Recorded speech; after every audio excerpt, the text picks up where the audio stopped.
राम मंदिर चढ़ावा गबन मामले में आज जो हुआ उसने जांच की दिशा ही बदल दी। पहले 8 गिरफ्तारियां और फिर 80 लाख रुपए की बरामदगी और अब पुलिस के सामने बैठे हैं पूर्व महासचिव चंपत राय। आखिर पूछताछ में ऐसा क्या सामने आया कि जांच अब एक नए मोड़ पर पहुंच गई है? इस पूरी कहानी को जानिए, लेकिन शुरुआत करते हैं हम उस सवाल से जिसका जवाब हर राम भक्त जानना चाहता है। रामलला के नाम पर आया पैसा आखिर गया कहां? नमस्कार, मैं हूं जसवी कौशिक और आप देख रहे हैं वन इंडिया हिंदी। देश के सबसे बड़े और सबसे आस्था से जुड़े धार्मिक स्थलों में से एक अयोध्या का श्री राम जन्मभूमि मंदिर, जहां हर दिन हजारों श्रद्धालु दर्शन करने पहुंचते हैं और अपनी श्रद्धा से दान अर्पित करते हैं। लेकिन इसी मंदिर से जुड़े कथित चढ़ावा गबन मामले ने पूरे देश का ध्यान अपनी ओर खींच लिया। जांच जैसे जैसे आगे बढ़ी वैसे वैसे नए तथ्य सामने आ रही हैं।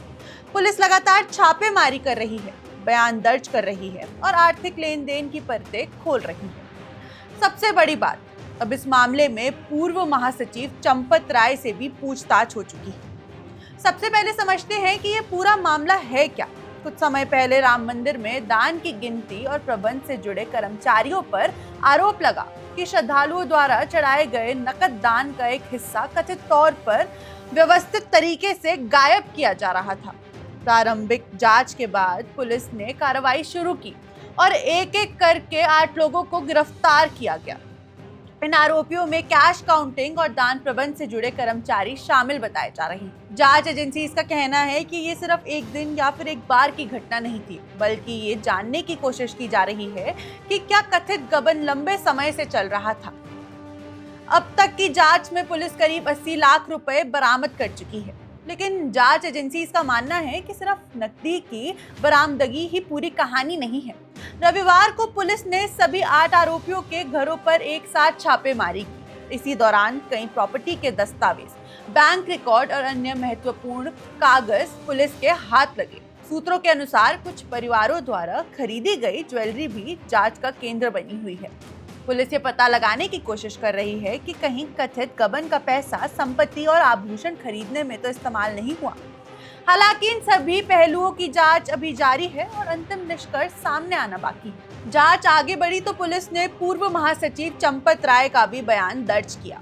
सूत्रों के मुताबिक पूछताछ के दौरान उन्होंने साफ कहा, मुझे चढ़ावा चोरी की कोई जानकारी नहीं थी। यानी उनका कहना है कि उन्हें कथित गबन की जानकारी नहीं थी। अब पुलिस ट्रस्ट के अन्य पद अधिकारियों, जिनमें अनिल मिश्रा सहित कई लोगों के बयान भी दर्ज कर रही है।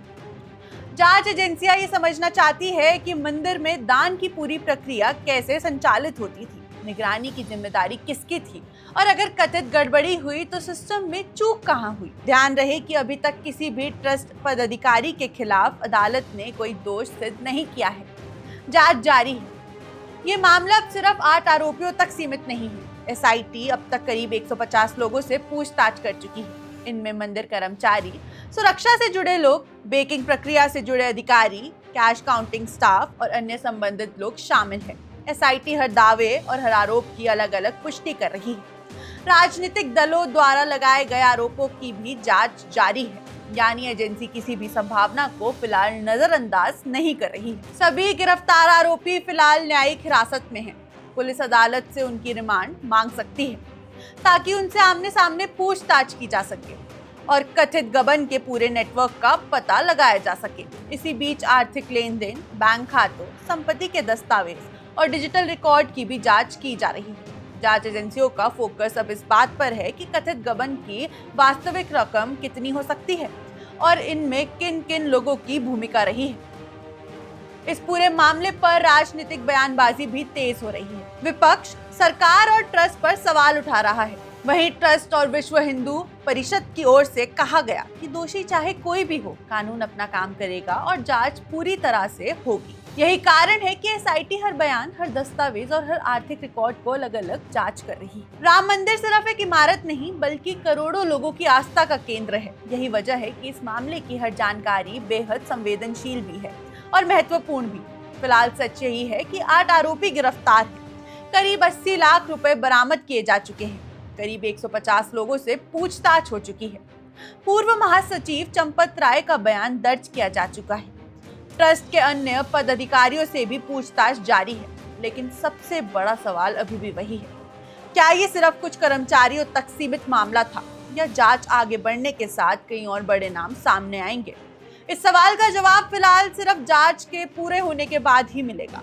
हम इस मामले से जुड़ी हर आधिकारिक अपडेट आप तक सबसे पहले पहुंचाते रहेंगे।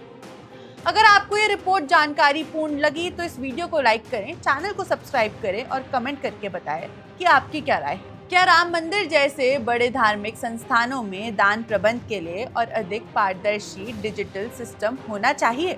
हमें जरूर बताएं। आप देख रहे हैं one India Hindi. Subscribe to One India and never miss an update. Download the One India app now.